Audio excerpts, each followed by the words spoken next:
le plus sympa des galaxiens. C'est l'aventure à toutes les pages pour amuser tous les terriens. C'est Scram Stage et ses copains. Et de l'espace il nous revient. C'est l'été, chambon les roses, dort sous le soleil. Une soucoupe, une drôle de chose, arrivée, réveil. Le petit village, c'est Scram Stage. Copains marrants, des grands enfants. Il suffit des amis, Kena, le petit Inca, tonton Georges l'érudit, toi et moi, toi et moi. Il est drôle, il est sympa, le plus sympa des galaxiens, qui transforme en statue de sel ses ennemis les plus cruels. C'est Scram Stage et ses copains. Et de l'espace il nous revient. De l'île des Ramouchas au grand temple Inca, du continent des deux lunes au chronocrieur. Chacun, chacune saura par cœur toutes les pages de Scram Stage. Tobor son bon repos et le chien Waterloo nous feront rire aux éclats, toi et moi. Toi et moi, il est drôle, il est sympa, le plus sympa des galaxiens. Il rit, il blague tous les jours, espiègle au cœur rempli d'amour. C'est Scram Stage et ses copains. Et de l'espace il nous revient. Les anciens, les galaxiens, les belles galaxiennes. Même Falzar le magicien chante cette rengaine. Vive Scram Stage, vive Kena. Des enfants sages, ils sont les rois.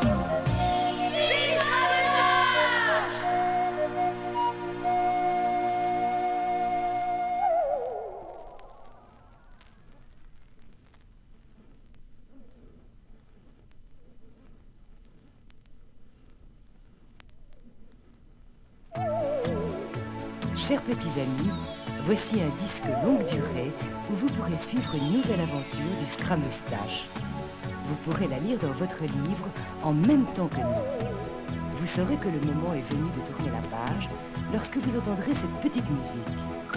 C'est bien compris? Alors, commençons. Bonjour, je m'appelle Kena. Je suis un petit garçon comme beaucoup d'autres. Mais un événement formidable a transformé mon existence. À Chambon-les-Roses, où je vis avec mon oncle Georges, j'ai eu la chance extraordinaire de rencontrer le Scram Stage. Ah, il faut que je vous dise, le Scram Stage est un extraterrestre pas ordinaire, car c'est en réalité un petit animal doté d'une intelligence et de facultés peu communes. Un soir d'été, alors que je me promenais dans la campagne avec mon chien Waterloo, un bruit étrange attira mon attention. « Tu as entendu, Waterloo? Il se passe quelque chose dans les vieilles carrières. Viens et ne fais pas de bruit, nous allons voir. » Avec des ruses de Sion, nous nous approchâmes de l'endroit d'où provenait le bruit. Nous rampâmes même sous les buissons pour mieux nous dissimuler. Et tout à coup, nous la vîmes. La soucoupe volante était là, à 10 mètres de nous, tout feu allumé. C'était magnifique. J'étais fascinée. Je n'osais plus bouger d'1 centimètre quand Waterloo se mit à grogner. « Mais tais-toi, idiot! Tu vas nous faire repérer !» À ce moment, venant de je ne sais où, un éclair jaillit. Il va frapper une petite musaraigne qui courait sur un rocher, à peine à 1 mètre de moi. La petite bête ne bougeait plus. Elle était toute blanche, comme du sel. Je ne savais que faire. C'est alors que quelque chose bougea près de la soucoupe. Sortant du couvert, Waterloo se mit à aboyer. L'éclair jaillit une nouvelle fois. Blanc et raide comme la musaraigne, Waterloo ne bougeait plus. C'est à ce moment que j'aperçus la chose. Elle avançait sur un rocher surplombant la carrière. Elle allait me voir, c'était sûr. La chose était métallique et se déplaçait sur 4 pattes. Elle avait un long cou se terminant par une sorte de lampe. C'est de là que venait le rayon. Que faire? J'étais là, immobile comme un lézard sur un mur. J'entendais mon cœur battre dans ma poitrine. Tout à coup, la chose regarda d'un autre côté. Sans hésiter, paniqué, je bondis hors de ma cachette et m'enfuis à toutes jambes. Je n'avais pas fait 3 pas que la chose était à nouveau là, devant moi. L'éclair avait jailli une nouvelle fois. Incroyable! Je n'avais rien. Le robot était aussi étonné que moi. Je dis le robot, car cette fois je le voyais très bien. Encore une fois, il m'envoyait un éclair, mais il ne se passait toujours rien. C'est alors que j'entendis une voix derrière moi. Ah, ça, c'est curieux. Mon rayon pétrifiant ne marche pas sur toi. Comment t'appelles-tu? Kenna? Et toi, qui es-tu? Tu es un martien? Un martien? Oh, oh, oh. Mais non, pas du tout. Je suis le Scrameustache.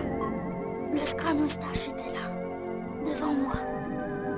De son mètre de haut, il me regardait, intrigué et amusé.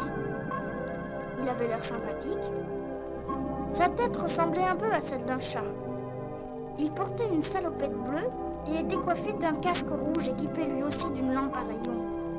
J'ai appris plus tard que c'était là son système de défense et qu'il s'en servait pour changer en statut de sel les individus peu enclins à de bonnes intentions.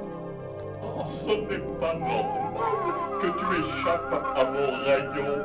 Il faudra élucider ce mystère. Où habites-tu, Kenna? Là, un peu plus loin, une maison isolée. J'y vis avec mon oncle Georges. Mais que va devenir Waterloo? Waterloo? Ben oui, mon chien, là. Oh, ne t'inquiète pas. Dans quelques instants, il redeviendra comme avant et ne se souviendra plus de rien.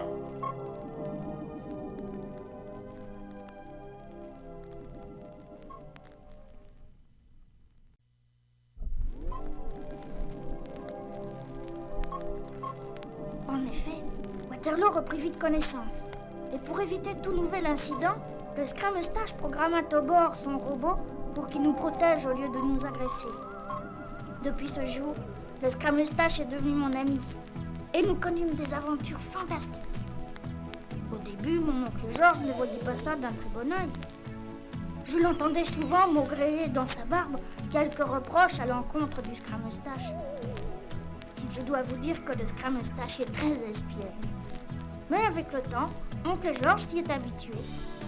Cependant, pas plus tard que ce matin, alors qu'il était dans le potager, je l'entendis s'exclamer.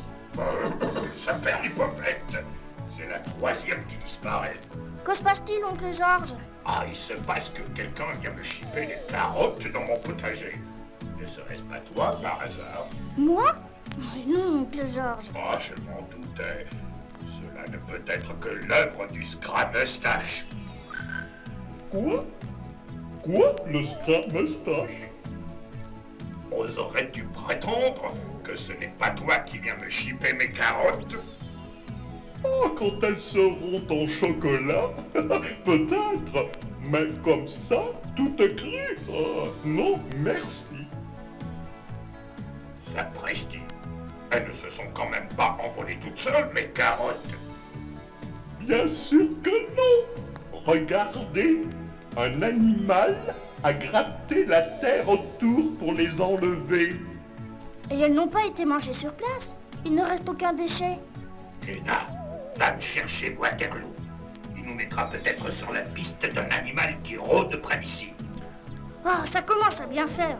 Il est toujours en vadrouille, celui-là. Depuis 3 jours, c'est à peine si on le voit à l'heure des repas. Sur le coup de midi, Waterloo réapparut. Oncle Georges le gronda sévèrement et l'attacha à sa niche avec une grosse corde. Le lendemain matin, alors que je finissais de prendre ma douche, j'entendais oncle Georges qui tempêtait dans la cour. Non seulement on m'a encore volé des carottes, mais ce diable de Waterloo a rongé sa corde et a disparu dans la nature. Ah! Si tu es d'accord, le Scrameustache et moi allons partir à sa recherche. Nous le cherchâmes toute la matinée. Hélas, sans succès. Tous les endroits où nous jouions habituellement étaient déserts. Un peu plus tard, lorsque Waterloo revint fourbu et harassé, oncle Georges s'en saisit fermement et l'attacha à sa niche avec une énorme chaîne. Voilà, mon ami. Ainsi, tu ne nous fausseras plus compagnie. Eh bien, c'était raté. Le lendemain, plus de Waterloo. Un maillon de la chaîne avait été littéralement désintégré. Le Scrameustache comprit tout de suite. Ça, c'est un coup de Tobor. Je veux bien parier que lui aussi a disparu. Ça, c'est un peu fort. Tobor est complice des escapades de Waterloo. J'aimerais bien comprendre. Laissez-moi faire. Demain, nous saurons tout ce que cela signifie. Dans l'après-midi, lorsque les deux vagabonds furent rentrés, oncle Georges fit mine d'être très fâché. Il gronda Waterloo et lui fit prendre un bon bain, prétextant qu'il était crotté de la tête à la queue. Pendant ce temps, le Scrameustache fixa une petite plaquette métallique à son collier. Le matin suivant, le Scrameustache et moi fûmes levés de très bonne heure. Comme la veille, Tobor vint rompre la chaîne de Waterloo et les deux compères disparurent dans la nature. Oh, ils sont partis. Bien, Kenna, nous allons les suivre. Mais Scrameustache, si Waterloo se met à courir, nous n'arriverons jamais à le suivre. Aucune importance.